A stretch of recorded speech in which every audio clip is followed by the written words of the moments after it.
Tallulah, sweetheart. She wore a draping dress with pale pink flowers on it, the fabric stretched taut over her belly. I let her envelop me in a hug. Tears rolled down my cheeks. She patted my back. "It's okay," she said, though we both knew it wasn't. She put her arm around my waist and marched me into the kitchen, where she filled the kettle with water. The weather was far too hot for tea, but the chill of the air conditioning indoors seemed to make space for it, and the death of the family matriarch called for chamomile. Aunt Christine moved with utter assuredness, as if the news of Grandma Helen's death had come with a set of instructions. Sipping our tea at the kitchen table, the two of us could have passed for sisters. She was only 6 years older than me. A surprise baby, born after Grandma Helen thought her years of childbearing were over. I had been a less welcome surprise, conceived before my mom even finished high school. My hair hung longer than Aunt Christine's, bleached a brighter blonde by the sun, and my skin held a deeper tan for the same reason. But the oval shape of our faces, the thin lips, the arching, nearly invisible eyebrows, in those ways, we were almost identical. She pulled the tea bag from her mug and dropped it in the trash, leaning over her belly to see that it landed true. Still moving with that sense of purpose, she rummaged around until she found Grandma Helen's address book, an ancient thing with a row of gold letters on little black tabs.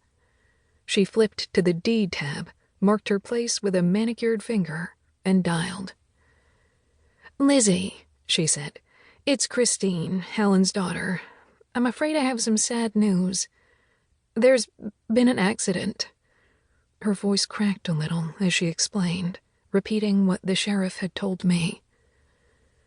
I stared at the untouched mug, growing cold in my hands, and listened as she called a dozen people, explaining over and over about the accident. I grew more skeptical every time I heard that word. Grandma Helen had convinced me, after I graduated from Victorville High, not to go off to college like my friends. She even gave me a small raise for my work on the ranch, and at first I gloated about making money while all my friends took on debt. But as time went by, and I saw online that they were making their way in the world while I continued to do the same shit I'd done for years, I got antsy. I applied for a job with the Forest Service, but didn't say anything about it to Grandma Helen. Not until they asked me to come in for an interview. When I did break the news, she dropped her fork mid-meal and left the room.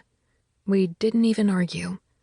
I cleaned her plate along with mine and reminded myself that I'd known she would be upset. It would pass. Her objections ticked up a notch after I passed the physical exam for the job. She stubbornly insisted that she needed me on the ranch. When I argued she could hire someone to do my job, and for less, she grew sullen, hardly speaking to me for days. It wasn't until my final acceptance letter arrived, telling me I'd been temporarily assigned to a fire prevention hand crew in Montana, that her anger boiled to the surface and we argued about it. And the very next day, there I was, sipping tea and listening to my aunt inform everyone of the accident that had taken Grandma Helen's life. Accident my ass. She had wanted me to stay, and when I said no, she put everything in my hands and bailed, knowing I was the only one who could run the ranch in her absence. It was a dirty trick. 3 days passed in a flurry of activity. I kept my head down and my opinions to myself through meetings with the funeral director and with Grandma Helen's lawyer. No one was terribly surprised to learn that she'd left the ranch to me. None of her 3 children had any interest in it. Still, everything had to be made official. Paperwork had to be signed, and local acquaintances needed to know when and where we would be mourning, as if these things followed a schedule. While Aunt Christine arranged everything, I struggled to keep up with the work on the ranch by myself. The flock could lay